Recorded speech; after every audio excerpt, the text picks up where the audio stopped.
Kulkarni access securities के CEO, उनसे बात करते हैं। नवीन जी, गुड आफ्टरनून। काफ़ी वॉलेटिलिटी रही है मार्केट में पिछले 3-4 दिन में, आप किस तरीके से देख रहे हैं और आपका व्यू क्या है?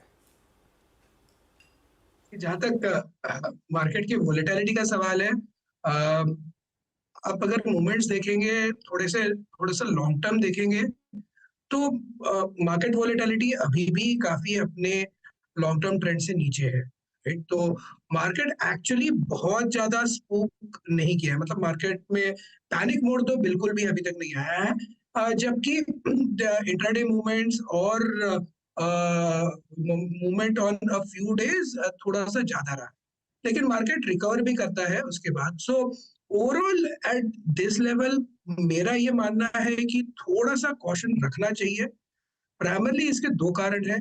एक कारण ये है कि जो नंबर ऑफ स्टॉक्स है वो जो 52 वीक हाई के करीब है, वो अभी भी काफी ज्यादा है। दूसरा चीज of course percentage of stocks जो 200 डे मूविंग एवरेज के ऊपर ट्रेड कर रहे हैं, वो भी करीब करीब 80% के ऊपर है।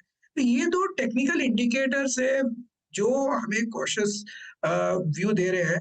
इसके अलावा जो रिजल्ट सीजन है वो भी थोड़ा सा मिक्स्ड है। जहां तक बैंकिंग के सेक्टर के रिजल्ट्स रहे हैं वो थोड़े से मिक्स्ड रहे हैं, और इसके अलावा बाकी सेक्टर के रिजल्ट्स भी बहुत ग्रेट नहीं आए हैं। तो ओवरऑल एक कॉशियस व्यू मार्केट पे मेंटेन करना चाहिए, लेकिन ये मार्केट पैनिक करने वाला मार्केट बिल्कुल नहीं है। लोअर लेवल्स पे वापस हम देख सकते हैं, क्योंकि अंडरलाइन फंडामेंटल्स और balance sheet strength of Indian corporates वो अभी भी बरकरार है। दैट बीइंग सेड, जो हाल हमने रिसेंटली बैंकों का होते देखा है, स्पेशली इन क्वार्टरली अर्निंग्स में, जहां पर थोड़ा थोड़ा कंप्रेशन निम्स में आना शुरू हो चुका है, और ये एक ऐसी चीज नहीं है जो सरप्राइज है मार्केट के लिए। आपको याद होगा पिछले क्वार्टर में भी और उससे पहले भी हम यही कह रहे थे कि perhaps the best part of good margins is over, that's in the past. अब यहाँ से कुछ और कंसर्न्स की डिपॉजिट ग्रोथ कितनी बढ़ रही है, उसको लेकर सिचुएशन क्या है, ये सारी चीजें अराइज हुई हैं ऑफ कोर्स एचडीएफसी बैंक के नंबर्स के साथ। आपकी पोजीशनिंग क्या होगी नवीन जी? क्योंकि हम एक इम्पॉर्टेंट इवेंट में उतर रहे हैं, बजट वोट एंड अकाउंट ही सही, लेकिन वो एक इम्पॉर्टेंट इवेंट है और सबसे ज्यादा लोगों के पोर्टफोलियो में फाइनेंस कंपनी और बैंक्स ही रहते हैं। जहाँ तक ओवरऑल बैंकिंग सेक्टर का सवाल है, जो अभी नतीजे आए हैं बैंकिंग सेक्टर के, बैंकिंग स्टॉक्स के, तो हमने हमारा ओवरऑल वेट सेक्टर में थोड़ा सा कम किया है।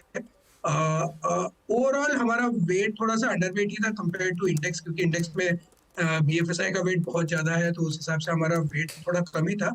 लेकिन आफ्टर द रिजल्ट्स, क्योंकि सेक्टर में हेडविंड्स है, तो उस हिसाब से हमने हमारा वेटेज सेक्टर में थोड़ा सा कम किया है। लेकिन ओवरऑल देखा जाए तो इसके जो सेक्टर में जो गिरावट आई है उसके वजह से वैल्यूएशंस थोड़े से रीजनेबल हो गए। जैसे एचडीएफसी बैंक का जो वैल्यूएशन है वो अभी काफी रीजनेबल हो गया है। इनफैक्ट डेकेडल लो मल्टीपल पे आ चुका है एचडीएफसी बैंक। हालांकि 3 से 6 महीने के चैलेंजेस रहेंगे for some of these names, लेकिन ओवरऑल अर्निंग्स ग्रोथ के हिसाब से बैंक्स में मुझे लगता है कि FY25 में भी अर्निंग्स ग्रोथ ठीक ठाक रहेगा।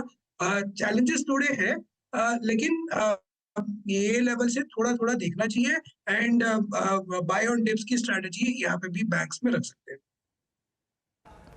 नहीं, ठीक है नवीन जी, आपने कहा बाय ऑन डिप्स की स्ट्रेटजी रखनी चाहिए और थोड़ा थोड़ा यहाँ से एक्यूमुलेट करते रहें, बट जब इस शब्द का आप इस्तेमाल कर रहे हैं एक्यूमुलेशन का इन बैंक्स, क्या थोड़ा झुकाव, अभी हमारी चर्चा का विषय कुछ देर पहले यही था, पीएसयू बैंक्स एक ज़्यादा कंफर्ट दे रहे हैं, उनके वैल्यूएशंस और उनके नंबर्स, आई मीन उनके घटते एनपीएस, ग्रॉस एनपीएस प्लस उनके एनआईएम्स की ट्रैजेक्टरी, क्या आपका भी मत यही है पीएसयू बैंक्स? तो जहां तक बैंक्स का सवाल है, अगर आप देखेंगे प्राइवेट बैंक्स और पीएसयू बैंक्स में जो वेरिएंस था, या इन टर्म्स ऑफ वैल्यूएशन का जो वेरिएंस था, वो काफी ज्यादा था। वो काफी हद तक ब्रिज तो जो था वो गैप हो रहा है। ऐसा नहीं कि पीएसयू बैंक्स जो पहले वैल्यूएशन पे ट्रेड करते थे, कोई 0.4 times book, 0.3 times book, right, तो उस हिसाब से वो बैंक्स भी अभी almost 1 time price to book पे आ गए हैं ज्यादातर बैंक्स। तो उस हिसाब से जो वैल्यूएशन गैप था वो काफी हद तक ब्रिज हो चुका है। तो यहाँ से अगर हम देखेंगे तो PSU banks versus private banks के बीच में मेरा जो चॉइस होगा वो काफी इंडिफरेंट होगा।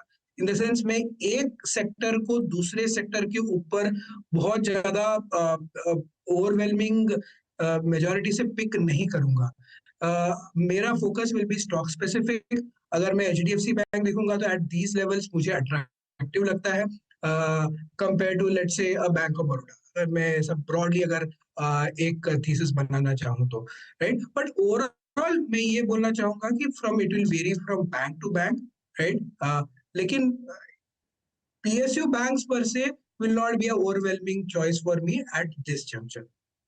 ओके, आईटी में अब क्या करेंगे? अब सारी लार्ज कैप आईटी कंपनियों के नंबर्स आ गए, पांचों की पांचों इंडेक्स कंपनियों के सारे नंबर्स देखे होंगे आपने। आज टेक महिंद्रा में खासा सेलिंग प्रेशर, ऑब्वियसली उससे पहले हमने देखा था एक अच्छी रीरेटिंग हुई थी इन्फोसिस में, HCL टेक का भी पॉजिटिव रिएक्शन था, हालांकि TCS का थोड़ा म्यूटेड था। अब क्या भी होगा आपका?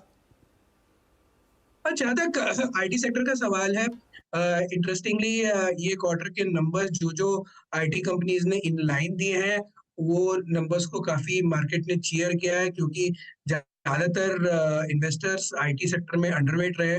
सो उस हिसाब से ओवरऑल अभी जो रैली आनी थी आईटी सेक्टर में वो मुझे लगता है कि वो नॉर्मलाइजेशन जो होना था वो हो चुका है। यहाँ से आगे जाके ऑफकोर्स कोर परफॉर्मेंस के ऊपर डिपेंड करेगा, एंड ऑल्सो जो यूएस मार्केट में मतलब रेट कट्स कैसे आएंगे और इसके अलावा उनकी इकोनॉमी कैसे परफॉर्म करती है उसके ऊपर भी थोड़ा बहुत निर्भर करेगा आईटी सेक्टर का आगे जाके। लेकिन at this point in time हमारा stand on IT sector underweight है और वो थोड़े दिन तक कंटिन्यू रखेंगे, and probably we will take a call Q4 के जब नतीजे आएंगे उसके बाद we will take a call to initiate fresh longs in the IT sector. At this point in time, our stance ज्यादातर चेंज नहीं हुआ है ऑन आईटी सेक्टर। ओके, अच्छा नवीन जी, अभी कुछ देर पहले नंबर्स आए सीमेंट स्पेस के। Look at ACC, I mean क्या गजब मूव, डे हाई पर, और इनफैक्ट डे हाई नहीं, ये जनवरी 2023 यानी उस हिस्टोरिकल और लास्ट ईयर के प्राइस डैमेज की बात की हाईएस्ट ट्रैजेक्टरी। आपकी कन्विक्शन लिस्ट में इस वक्त सीमेंट में क्या गया है? जहाँ तक सीमेंट सेक्टर का सवाल है, हमारे कन्विक्शन लिस्ट में ऑफ कोर्स अल्ट्राटेक है। तो अल्ट्राटेक हमारा सबसे लार्जेस्ट बेट है, primarily because largest cement company है, वॉल्यूम्स काफी स्ट्रांग है, प्राइसिंग एनवायरनमेंट डिसेंट है, जो इनपुट कॉस्ट है वो कम हो रहे हैं। तो ओवरऑल सीमेंट सेक्टर में हमारा पोजीशन ओवरवेट पोजीशन है।